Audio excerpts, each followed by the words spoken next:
Franco da Rocha, 7 de janeiro de 2017.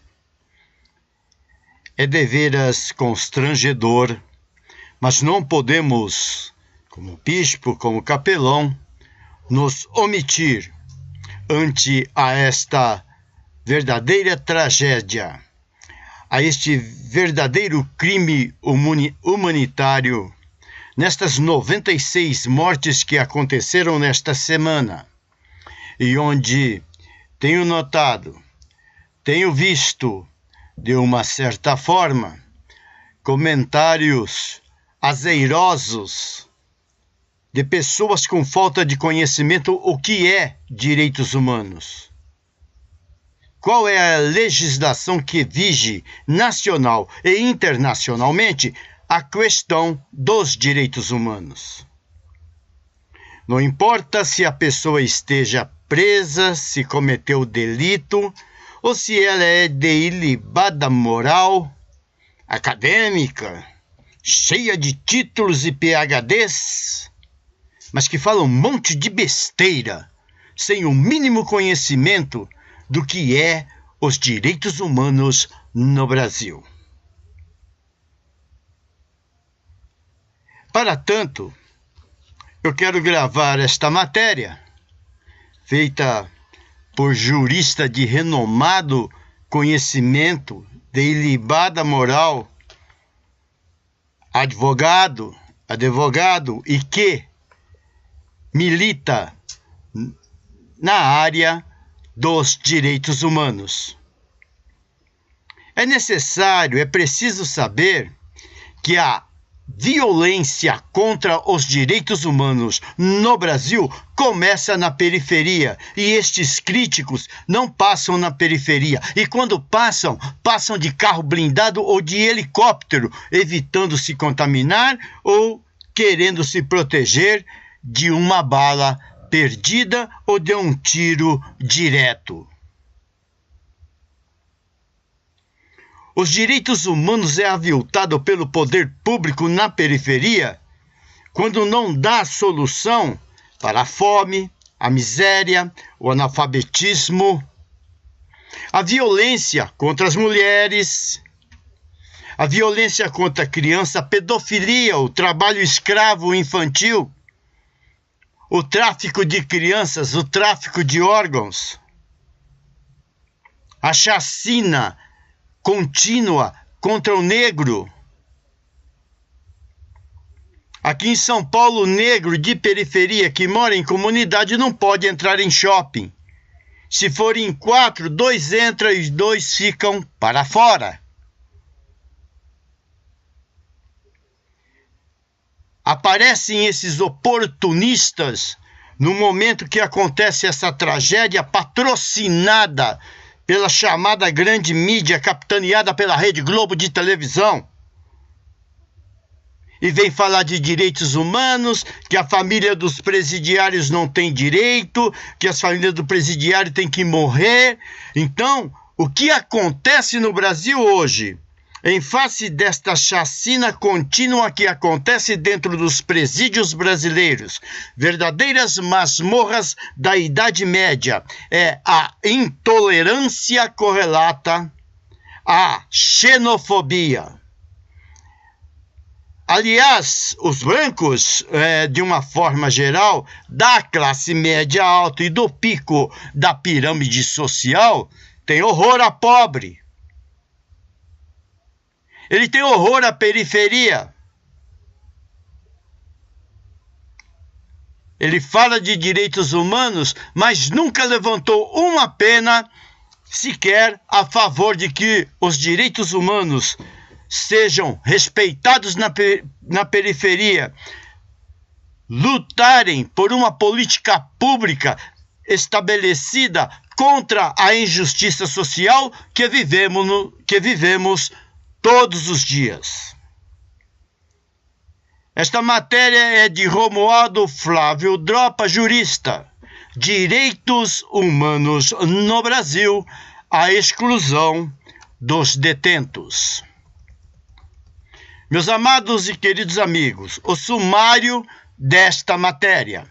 a dignidade do detento, as penitenciárias brasileiras, violência policial e direitos humanos e as referências bibliográficas. Resumo: a questão dos direitos humanos no Brasil e a falta de políticas públicas visando uma melhor ressocialização do detento. Análise a respeito da dignidade do detento como pessoa humana.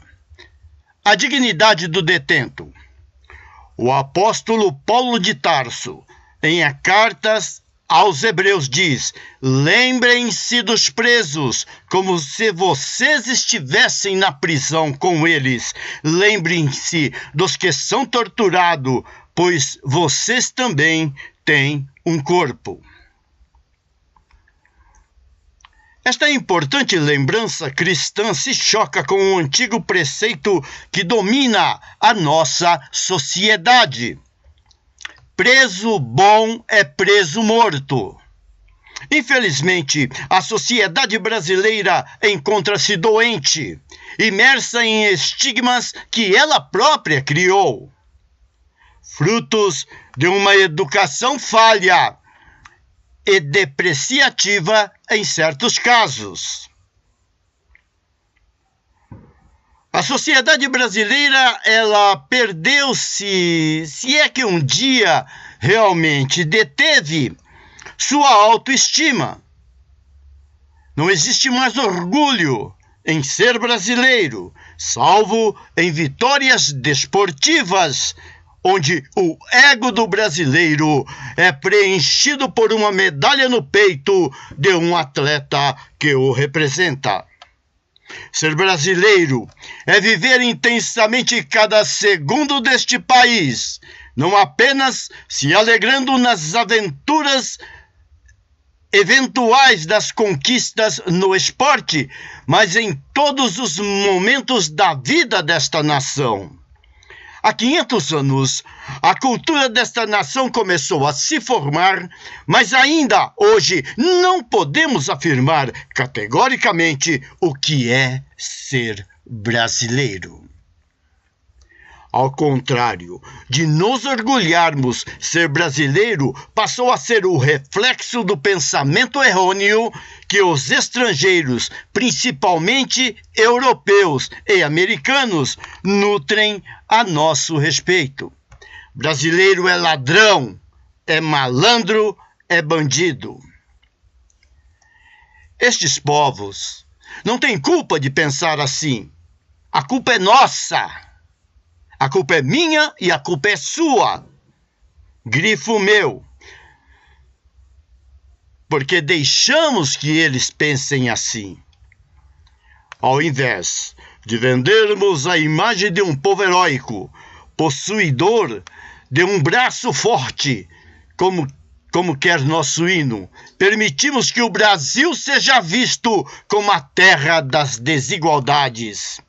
E pior que isso, nós acabamos importando de volta a imagem que vendemos. Daí o porquê tanto preconceito que o brasileiro sente em relação a si mesmo, julgando que tudo que vem de fora do país é melhor. Isso pode existir, mas não é uma regra. Qualquer país do mundo é possível de acertar e errar.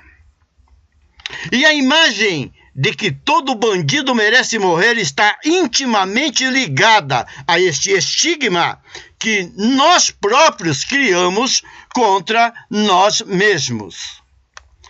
Ao mesmo tempo,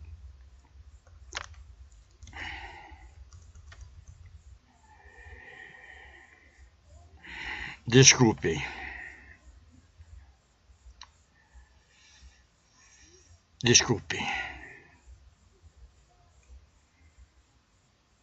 Ao mesmo tempo, por ser bandido à luz do preconceito social, o indivíduo perde todos os seus direitos à dignidade e civilidade.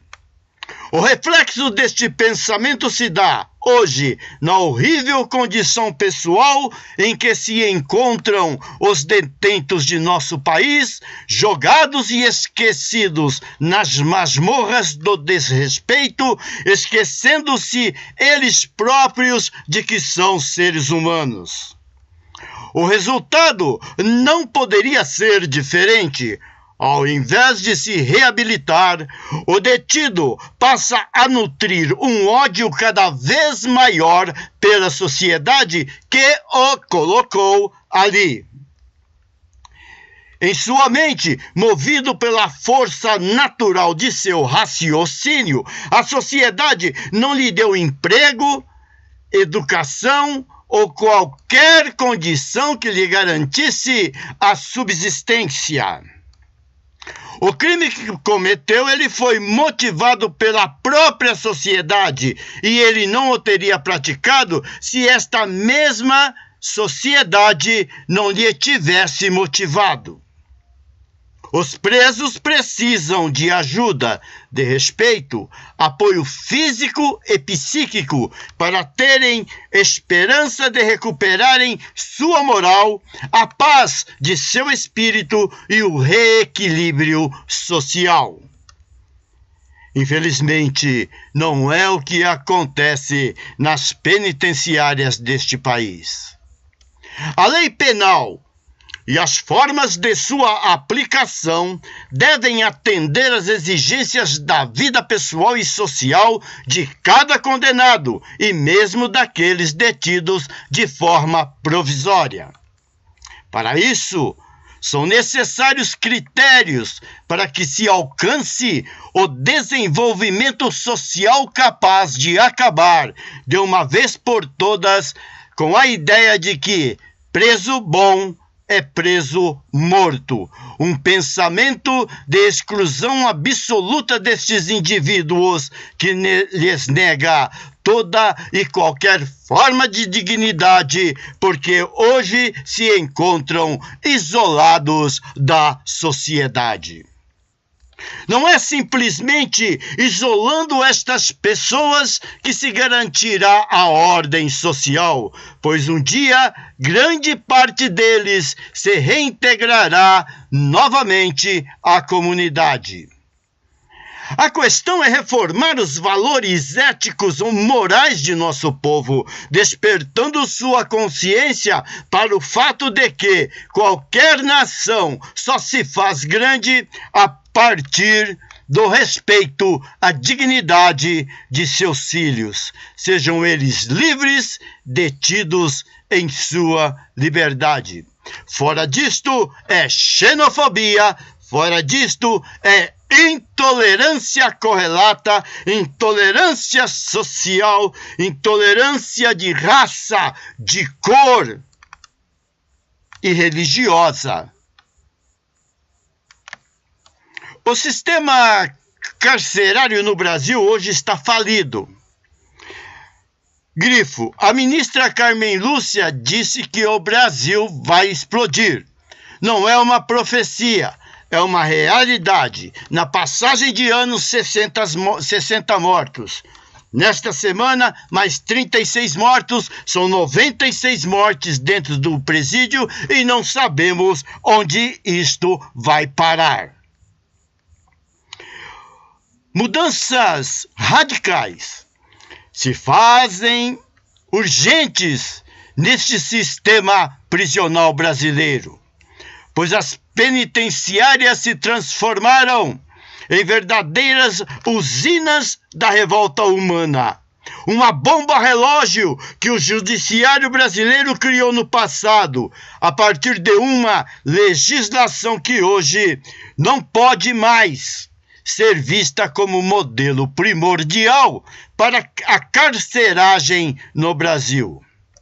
Ocorre a necessidade da modernização da arquitetura penitenciária, a sua descentralização, com a construção de novos presídios, novas cadeias nos municípios, ampla assistência jurídica, melhoria de assistência médica, psicológica e social, ampliação dos projetos visando o trabalho, do preso e a ocupação de sua mente e espírito, separação entre presos primários e reincidentes, acompanhamento na sua reintegração à vida social, bem como oferecimento de garantias de seu retorno ao mercado de trabalho, entre outras medidas, são algumas boas medidas para desarmar esta bomba que a ministra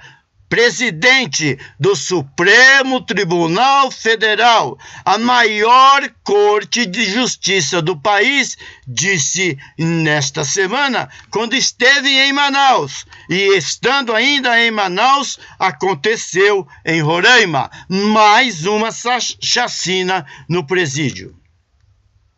Atualizando os fatos neste grifo, um secretário de Estado federal diz que precisa acontecer mais rebeliões e ainda se apresenta como filho de policial. Um dejeto humano pior do que aqueles que estão presos, sem misericórdia. É tanto que já foi, graças a Deus. Nosso país é profundamente desigual, começando pela concentração de renda. Somando a isso, negros, mulatos e pobres não têm oportunidade de subsistência, partindo para a criminalidade. O criminoso se forma desde criança dentro da injustiça social que vige no Brasil. O resultado visível por todos nós neste limiar do século XXI é um Brasil injusto, doente, desacreditado. Estes fatos já fazem parte da tradição brasileira e hoje ocorre uma espécie de barbaridade em relação às desigualdades. Desculpe. Como se o próprio povo estivesse se acostumado com aquilo que vê e observa, sem perceber que ele figura tanto como sujeito ativo desta situação, como sujeito passivo, vítima futura de sua própria negligência. E esta tradição impregnou todos os setores da vida brasileira, sendo a mais notórias delas o descumprimento das normas no Brasil. Os presos estão nas penitenciárias porque descumpriram a lei. Mas esquecemos que algo deve ser feito com aqueles que, da mesma forma, descumprem a lei que beneficia os presos a uma vida mais digna e mais humana. O mesmo esquecimento do preceito que o apóstolo, há quase 3.000 anos atrás, tentou nos alertar. Vejamos agora a situação das penitenciárias brasileiras. Não é novidade nenhuma que as condições de detenção e prisão no sistema carcerário brasileiro violam os direitos humanos, fomentando diversas situações de rebelião onde, na maioria das vezes, as autoridades agem com descaso, quando não com excesso de violência contra o preso. A Constituição Federal da República Federativa do Brasil prevê, em seu artigo 5º, inciso 46, a salvaguarda da integridade física e moral dos presos, dispositivo raramente respeitado pelo nosso sistema carcerário.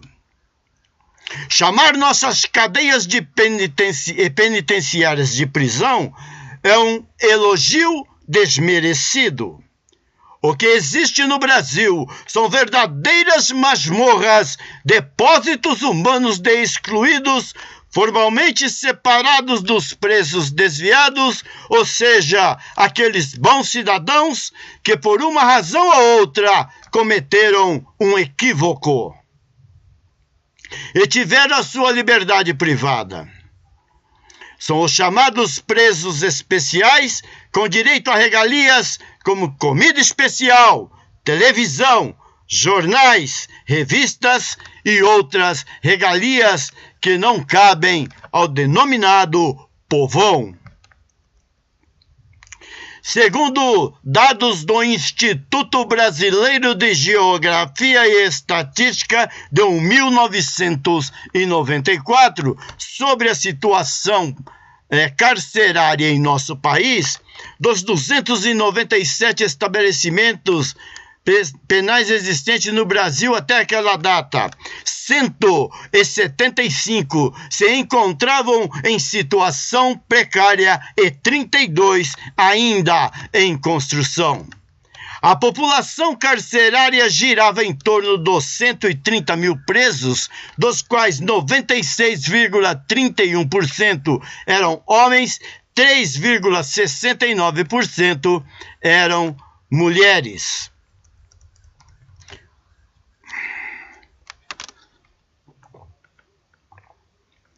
Quanto aos motivos da detenção, 51% dos presos cometeram furtos ou roubo, 17% homicídio, 10% tráfico de drogas e o restante outros delitos. O mesmo Instituto divulgou nesta pesquisa que 95% dos presos são indigentes e 97% são analfabetos ou semi-analfabetos. A incidência na população penal é de 85%, o que demonstra que as penitenciárias não estão desempenhando a função de reabilitação dos detentos. As causas de tanta desigualdade dentro das prisões brasileiras é muito simples. Faltam recursos para oferecer dignidade aos detentos, seja por meio de melhores condições de saúde, higiene e espaço dentro das instalações. Vejamos rapidamente alguns destes tópicos que transformam nossas cadeias em verdadeiras fábricas de desumanidade. Primeiro, a superlotação. Estima-se que a capacidade de nossas penitenciárias é de pouco mais de 54 mil vagas. A população carcerária em nosso país está em torno, hoje, de 500 mil internos, verificando-se que ainda faltam muitas vagas para comportar de forma mais humana este contingente. Como este excesso precisa ser recolocado a qualquer forma, cada vaga está sendo ocupada em média por 2,15 presos. Nesse sentido, o Brasil carece hoje de pelo menos 150 novos presídios para aliviar a pressão das demais penitenciárias existentes.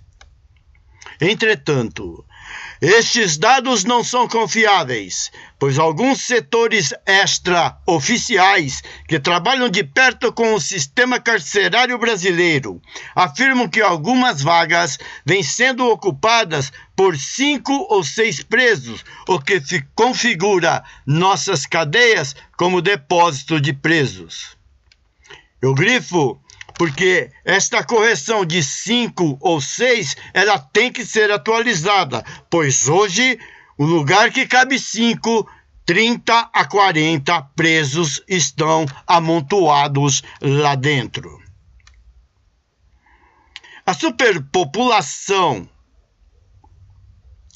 gera os mais preocupantes efeitos, como promiscuidade, falta de higiene, comodidade, etc. Em alguns estados, devido à superlotação das delegacias de polícia e pequenas cadeias públicas. Muitas mulheres são colocadas em celas masculinas e terminam sendo estupradas. Se lembrarmos que algumas celas possuem apenas 12 metros quadrados e que muitas chegam a comportar 6 presos sentados ou de pé, a situação passa de grave a gravíssima. As prisões brasileiras encontram-se abarrotadas, sem as mínimas condições dignas de vida, contribuindo ainda mais para desenvolver o caráter violento do indivíduo e seu repúdio à sociedade que ele acusa de tê-lo colocado ali. Segundo ponto, higiene e assistência médica social.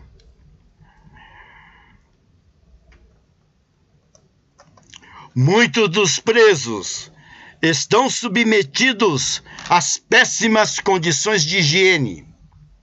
As condições higiênicas em muitas cadeias são precárias e deficientes, além de que o acompanhamento médico inexiste em algumas delas. Quem mais sofre pela carência de assistência médica são as detentas, as mulheres, que necessitam de assistência ginecológica. Além disso, muitas penitenciárias não possuem sequer meios de transporte para levar as internas para uma visita ao médico ou a algum hospital. Os serviços penitenciários são geralmente pensados em relação aos homens, não havendo assistência específica para as mulheres grávidas, por exemplo. Sanitários coletivos e precários são comuns, piorando as questões de higiene. A promiscuidade e a desinformação dos presos sem acompanhamento psicossocial levam à transmissão de AIDS entre os presos, muitos deles sem ao menos terem conhecimento de que estão contaminados. Muitos chegam ao estado terminal sem qualquer assistência por parte da direção do corpo médico das penitenciárias. Mas não somente a AIDS é negligenciada. Segundo o relatório da Inter-American Commission Reports Documents sobre a situação dos direitos humanos no Brasil, muitos presos se queixam de doenças gástricas, urológicas, dermatites, pneumonias e ulcerações, mas não são atendidos adequadamente, afirmando que muitas vezes nem sequer havia remédios básicos para tratar delas. Além disso, o mesmo relatório constata que muitos presos não recebem qualquer assistência visando prover suas necessidades básicas de alimentação e vestuário. Muitos sofrem com o frio, outros acabam se molhando em dias de chuva e permanecendo com a roupa molhada no corpo, causando doenças como gripes fortes e pneumonias. Para diminuir esta escassez, muitos guardas são subornados por parentes dos detentos que lhes providenciam mais comida e roupas em troca de dinheiro para estes pulhas de agentes penitenciários. A possibilidade fática de um acompanhamento médico adequado evitaria que certas situações de maus tratos, espancamentos e outras violências contra os encarcerados ficassem sem a devida apuração e socorro. Terceiro ponto, falta de acesso à educação e de ensino profissionalizante. Uma antiga máxima popular diz que a mente vazia é a oficina do diabo. Este provérbio não poderia ser mais adequado quando se trata da vida carcerária nos presídios brasileiros. O indivíduo privado de sua liberdade e que não encontra ocupação entra num estado mental onde a única perspectiva é a fuga. O homem nasceu para ser livre. Não faz parte de sua natureza permanecer enjaulado, ainda mais em condições precárias, desumanas, como o é no Brasil. Algumas raríssimas cadeias ainda oferecem certas condições que superam a qualidade de vida do preso e se estivesse do lado de fora. Ainda assim, o sentimento de liberdade sempre é maior e mesmo essas cadeias acabam vivenciando rebeliões e fugas.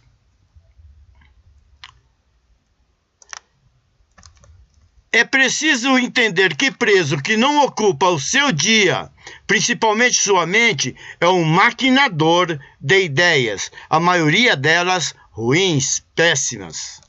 O presídio é um sistema fechado onde o encarcerado é obrigado a conviver permanentemente com outros indivíduos, alguns de índole igual, melhor ou pior.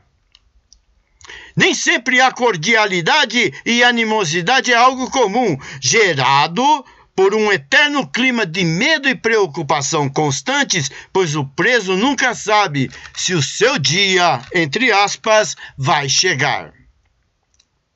Grande parte dessa angústia, vivida pelo presidiário, advém da falta de ocupação, de uma atividade que ocupe o seu tempo, distraia a sua atenção e que o motive a esperar um amanhã melhor. A ideia de todo presidiário é que sua vida acabou dentro das paredes da cadeia e que não lhe resta mais nada. Amparo psicológico é fundamental, pois nenhum ser humano vive sem motivação. Presídio sem ocupação se torna uma escola às avessas, uma formadora de criminosos mais perigosos. Hoje, o sistema penitenciário brasileiro é a universidade que forma pessoas que cometeram delitos em doutores de HC, PhD, no cometimento de crimes cada vez mais violentos. Por não ter um estudo ou ocupação, consequentemente, carecer de um senso moral que a vida pré-egressa não conseguiu lhe transmitir, a personalidade do preso passa a sofrer um desajuste ainda maior. Sua única saída é relacionar-se com os demais presos e intercambiar com eles as suas aspirações, valores e visões do mundo, quase sempre distorcidas e violentas. Passa a adquirir novos hábitos que antes não tinha. Enfim, transforma-se num indivíduo pior do que quando ele entrou. Além disso, distúrbios psicológicos que já possuía antes de vir para o presídio se agravam justamente por se ver inserido num novo contexto social repleto de hostilidades e desrespeito. A grande maioria dos indivíduos presos não tiveram melhores oportunidades ao longo de suas vidas, principalmente a chance de estudar para garantir um futuro melhor.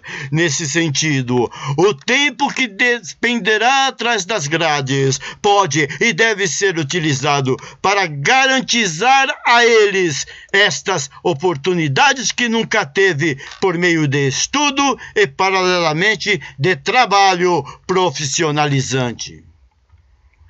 Além de ajeitar as celas, lavar os corredores, limpar banheiros, etc., os detentos precisam ter a chance de demonstrarem valores que muitas vezes encontram-se obscurecidos pela estigma do crime. Existem casos de detentos que demonstram dotes artísticos, muitos deles se revelando excelentes pintores de quadros e painéis de paredes, além de habilidades com esculturas, montagens, modelagens, marcenarias, etc. Também decoram as celas de acordo com sua criatividade e sua personalidade. Estas artes devem ser incentivadas, pois é uma forma de ocupar a mente do preso, distraindo-o e aumentando a sua própria autoestima. É a chance de mostrar a ele de que existe a esperança de um amanhã melhor além das grades que o separam do mundo exterior. A visão acerca do criminoso é que, a partir do delito, ele se torna um indivíduo à parte da sociedade. E que seu isolamento dentro de uma prisão significa a perda de toda a sua dignidade humana, devendo por isso ser esquecido enquanto pessoa humana, e ignora-se que os direitos humanos eles valem para todos, sejam criminosos ou não. Infelizmente, no Brasil, a vida de pessoas pobres ou criminosos tem menos valor. Violência policial. Antes de prosseguir com este estudo da exclusão vivida pelos detentos, analisemos a violência policial que se faz presente em nosso país e vigora há muito tempo. Tornou-se realmente explícita durante o regime do Estado Novo, 1937-1945, e no regime militar, na ditadura 1964-1985, onde o alvo desta violência eram todos aqueles que não aceitavam a forma de poder ditatorial ou questionavam os atos de seus governantes.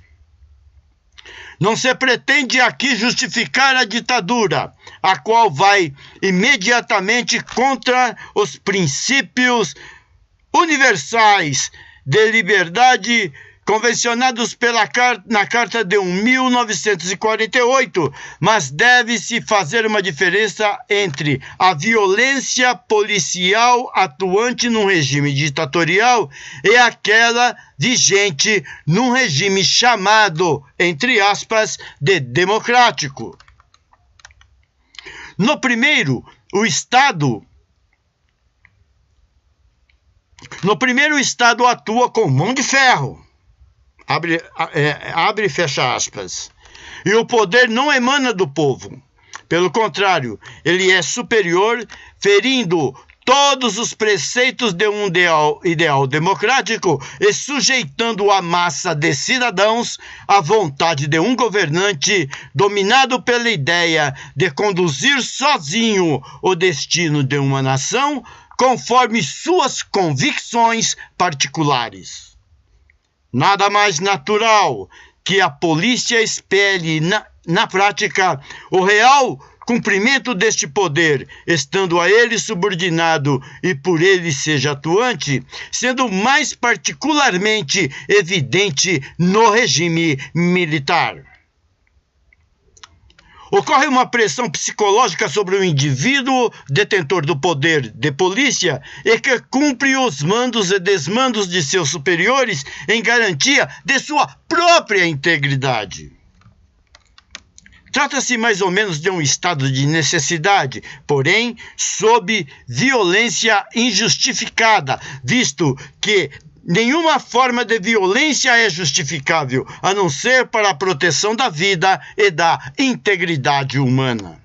Some-se a isso o fato de que a polícia brasileira sempre foi indisciplinada e uma das características principais é o despreparo do corpo policial.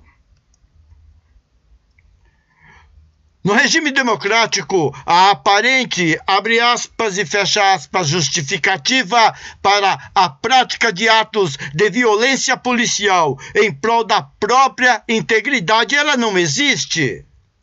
O poder emana do povo, ou pelo menos se espera que emane, a quem cabe escolher seus representantes e em nome de quem este poder será exercido.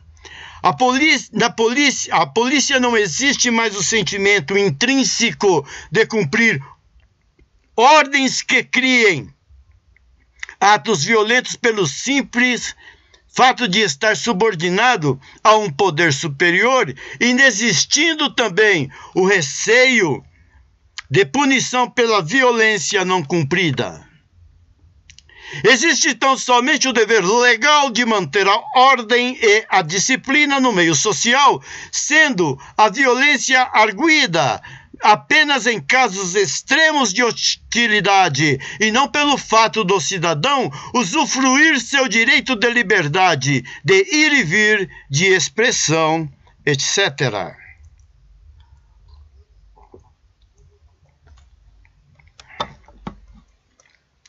Um ponto essencial que deve ser evidenciado quanto à violência é o fato de que a maioria de suas vítimas são geralmente os membros das camadas mais pobres e menos abastadas da população, principalmente negros, pardos, mulatos e toda uma gama de afrodescendentes. Estes segmentos da sociedade são considerados classes perigosas por acreditar-se serem uma ameaça a classes mais abastadas, ocorrendo um processo de seleção onde o criminoso deve ter características como pobreza, desnutrição, inteligência limitada, preferivelmente negro, mulato, etc. e tal. Tal visão distorcida que impera no meio social, somada à indisciplina de uma política que sempre bateu, espancou e torturou, que repele a violência com mais violência e que forma esquadrões da morte e grupos de extermínio, demonstra a total ignorância dos princípios básicos dos direitos humanos, cujas garantias fundamentais foram incluídas na Carta Magna de 1988. Entretanto, é necessário mais que a promulgação dos princípios constitucionais, mas vontade política do governo brasileiro, do poder executivo, do poder legislativo, do poder judiciário, para fazer vigir as normas constitucionais. Tanta violência policial que vem à tona revela um dado importante. Antigos e pavorosos defeitos da polícia ainda existem, mesmo depois da sepultada ditadura militar. Existe extorsão, tortura, assassinato, sequestro, omissão, mentira, insubordinação e até envolvimento com o tráfico de drogas. É necessário, antes de tudo, civilizá-la, reeducando os policiais envolvidos em atos de violência e reformulando o treinamento dos policiais, da fiscalização de suas ações e no julgamento destes. Segundo estudos realizados pelo professor Paul Chalvigny, da Faculdade de Direito da Universidade de Nova York, somente no ano de 1992, a polícia de São Paulo matou aproximadamente 1.470 pessoas. Quase 4 vezes mais que a ditadura militar em 15 anos. Friso: a Polícia Militar de São Paulo matou aproximadamente 1.470 pessoas, quase 4 vezes mais que a ditadura militar em 15 anos, sendo a Polícia Militar de São Paulo considerada como a mais violenta do mundo. A imagem negativa da PM brasileira, ela ganha o mundo como uma violência institucionalizada. Não bastassem os fatos ocorridos em 1997, na favela naval em Diadema, São Paulo, e documentados em vídeo, 2 massacres comprovam a falência da polícia brasileira.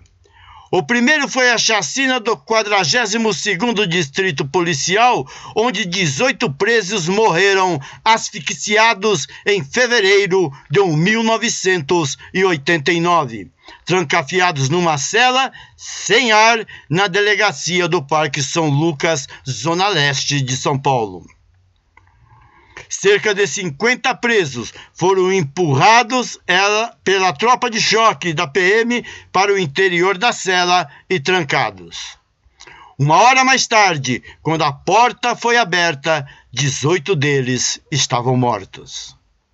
1 hora mais tarde, quando a porta foi aberta, 18 deles estavam mortos.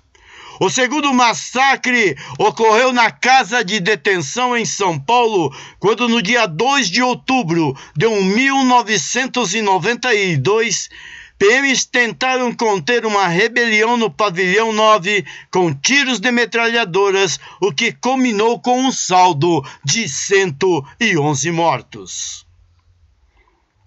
Evidentemente que não nos cabe julgar a polícia paulista, pois os casos acima são exemplos de um problema que existe em todo o Brasil, só que nem sempre encontra espaço nos meios de comunicação, que é monitorado, que é controlado com as verbas de publicidades dadas pelo governo federal, pelo governo estadual e pelo governo municipal. Esta indisciplina é um reflexo de toda a sociedade que a polícia tenta proteger. Pois o pensamento dominante entre a maioria da população é de que todo bandido deve morrer.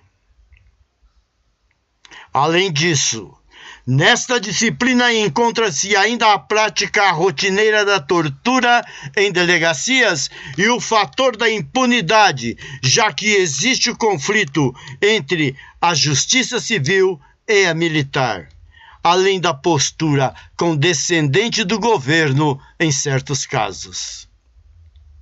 Presídios e direitos humanos.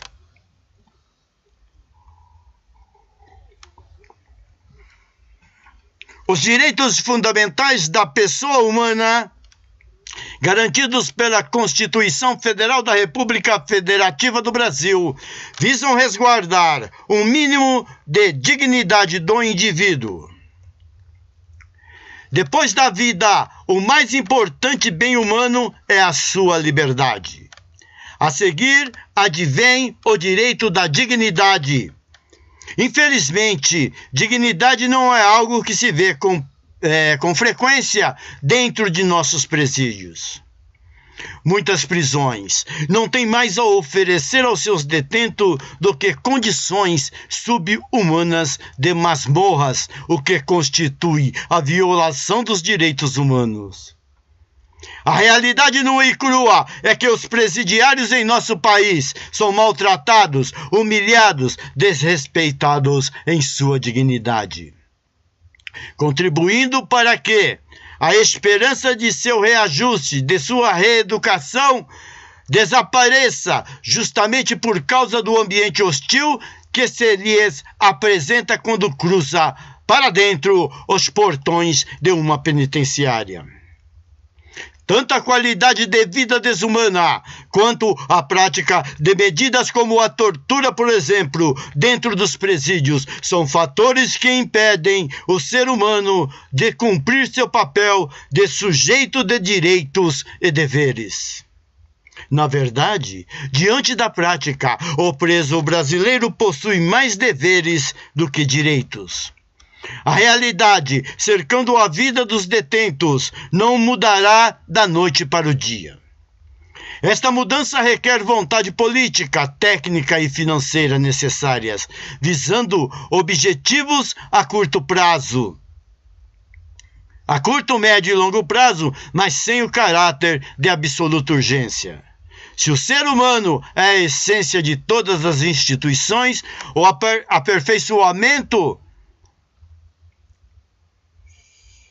do aparelho penitenciário exige uma abordagem humanista que vise desenvolver e dignificar o presidiário. Infelizmente, o pico da pirâmide social, a classe média alta, quer ver pobre morto, quer ver pardo, mulato, negro, afrodescendente na rua, na fome, na miséria, crianças superlotando os lixões, catando alimentos podres, misturados em meio a restos hospitalares, a fezes humanas. Você defende os direitos humanos? Você defende os direitos humanos para os ricos, para o topo da pirâmide social? Desça um pouco do seu pedestal. Você corre um grave risco de se expor nas redes sociais, mostrando toda a sua xenofobia, toda a sua intolerância correlata, expondo a sua imagem a esses protestos nefastos contra a dignidade humana. Só nos resta dizer glória a Deus nas alturas e paz na terra aos homens de boa vontade. Se a tua religião vale alguma coisa na tua vida, se a tua fé é suficiente para te fazer um homem de bem, pense nisto. Pense aonde vai esse dinheiro que dizem que gastam com os presos na calamidade que se encontra o sistema presidiário brasileiro. A Lava Jato deveria entrar nessa caixa preta para descobrir aonde está indo esse dinheiro, pois a realidade penitenciária brasileira, ela vai muito além das masmorras da Idade Média. Fiquem em paz. Continue Deus abençoando a sua vida, para que nunca caia na sua vidraça, dentro de sua família, um de seus filhos se desviar do caminho, cair nas drogas. Se cair nas drogas não tem retorno, ele vai se tornar bandido. Deus te proteja, guarde a sua família, a abençoe como tem abençoado, mas mude a sua postura de xenofobia, de intolerância correlata, intolerância religiosa. Faça do Facebook um canal no qual você defenda os direitos humanos, defenda a paz para a humanidade. Bispo e Capelão José Carlos Pereira, Ministério Ecos do Evangelho. Obrigado pela atenção.